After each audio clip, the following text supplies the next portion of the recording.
Since 2010, there's been a 60% increase in depression and anxiety among children by the time they become teenagers. Now, the Surgeon General of the United States is saying we're in the middle of a national youth mental health crisis, and that social media is an important driver of that crisis. In his latest best-selling book, a prominent psychologist shows that parents have to step up now to protect their children as their mental health is at stake. But it's not too late. Even if your kids have already started down this path, there's ways you can undo the damage. These problems can be reversed with the right approach. In this video, we'll go over some of the scary new findings in the book I mentioned about why too much time on smartphones and social media is dangerous for your kids and what you can do about it. I'll show you some warning signs to look for and the clear steps you can take starting today to protect your kids and undo any damage. My name is Todd Sarner. I'm a psychotherapist and parenting coach and the director of Transformative Parenting. Most importantly, I'm a parent myself.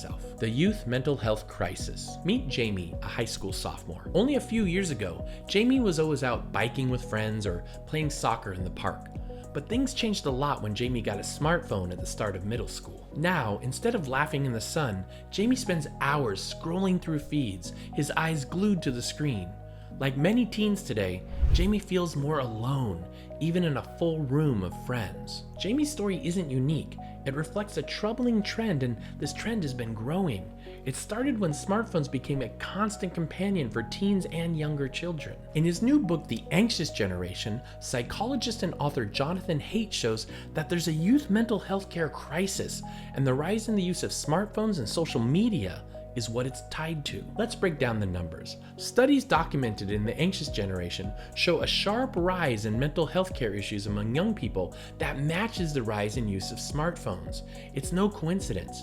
These devices promise to help us connect, but they often make our kids feel more isolated and stressed. Jamie started feeling the pressure too.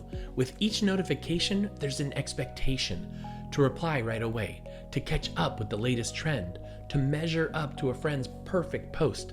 It's exhausting. Recent research shows that teens who spend many hours a day on their devices are 71% more likely to have major depression. But smartphones and social media aren't the only culprits in this growing crisis. As Jamie and other teens and youth turned more towards their screens, something else was fading from their daily routine. Let's explore how a decline in play is also shaping our children's mental health. The decline of play-based childhood. Imagine a scene from just a generation ago. Children spent most of their time racing their bikes down the street. They played tag in the backyard and soccer at the park. Now fast forward to today. Meet Emma. She's a typical 12-year-old. Her after-school time is often spent indoors with a tablet. She plays games and talks to friends only through screens. The parks and the playgrounds are quieter, and so is Emma's world. Emma's story is common now. Digital devices are too often replacing the dirt and the grass and the laughter of old-fashioned play, and the shift is not without consequences. Studies have shown that children today are playing outside 50% less than their children did at the same age. This has led to a play deficit that harms their physical, social, and emotional development. For Emma, the digital world could seem exciting and fun, but it lacks the spontaneous challenges and physical activity of outdoor play. Her afternoons in virtual worlds mean she's missing crucial chances.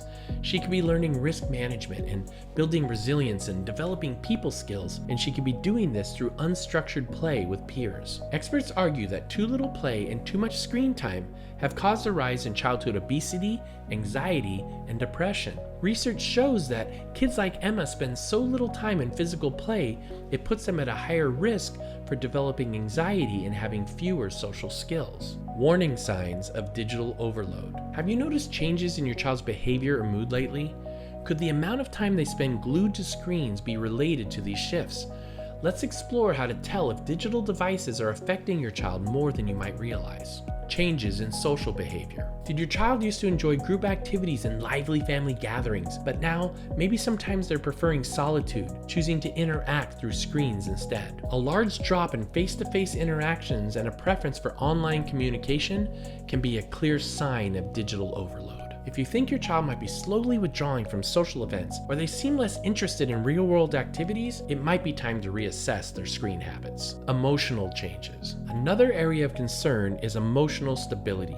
Does your child get unusually upset when they cannot access their phone or social media? More irritability, mood swings, or sudden sadness may come after too much time online. It could mean their digital interactions are more bad than good. Physical symptoms. Physical symptoms can be one of the most obvious indicators of too much screen time, and this includes changes in sleeping patterns. That can be trouble falling asleep or staying asleep. Other physical symptoms include frequent headaches or eye strain. Using screens too much, especially before bedtime, disrupts the sleep cycle. This leads to major sleep loss. Academic performance. A decline in school performance often accompanies increased screen time. Your children's grades are slipping. They may be having trouble concentrating on homework and other schoolwork.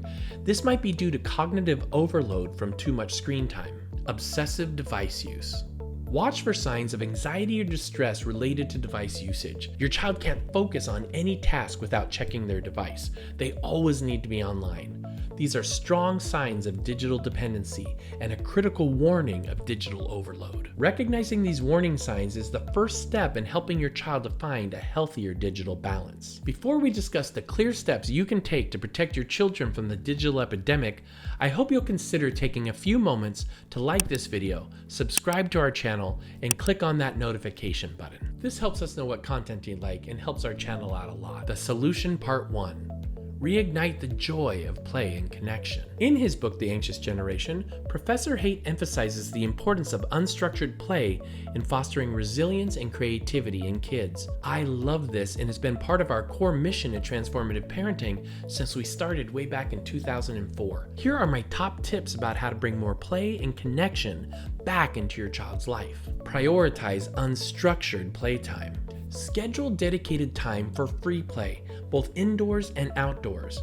Encourage activities that spark the imagination, like creative efforts, building forts, playing dress up, or engaging in outdoor adventures. Limit overscheduling. Resist the urge to fill every moment of your child's day with structured activities. Allow for downtime and boredom, as these can actually foster creativity and resourcefulness. Foster family connection. Make family time a priority. Have regular family dinners without devices and engage in shared activities like board games or hikes. Create opportunities for meaningful conversations. Encourage social interaction. Strong family ties, especially with their parents, always come first, but also help your child to build strong relationships with friends and their families. Encourage them to join clubs or sports teams or other social groups where they can connect with peers in real life. The solution part 2.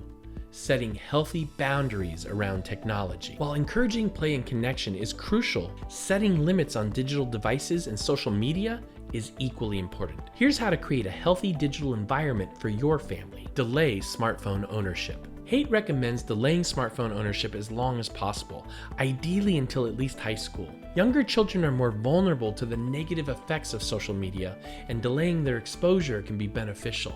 Limit screen time. Set clear and consistent limits on daily screen time for all devices. Use parental control apps or built-in features to monitor and restrict usage if necessary. Create tech-free zones. Establish designated areas in your home like the dinner table or bedrooms where devices are not allowed. This encourages face-to-face interaction and promotes better sleep habits. Model healthy tech habits. Children learn by example. Be mindful of your own screen time and set a positive example by prioritizing real-life interactions over virtual ones. Open communication. Have regular conversations with your children about the potential dangers of excessive screen time and social media use.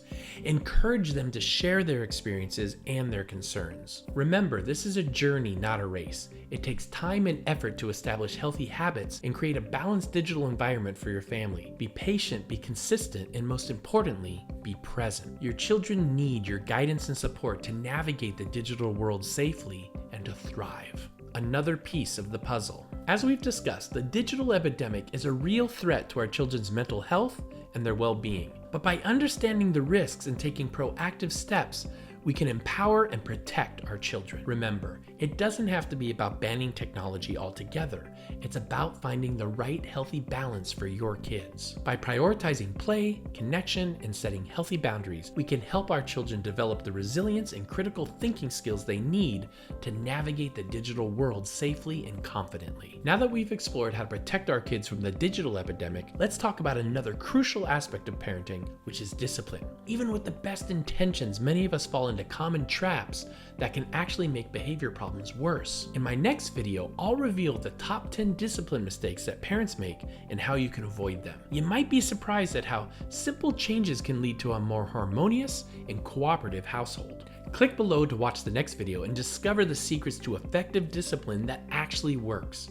I'm excited to continue this parenting journey with you. Thank you for watching, and I'll see you in the next one.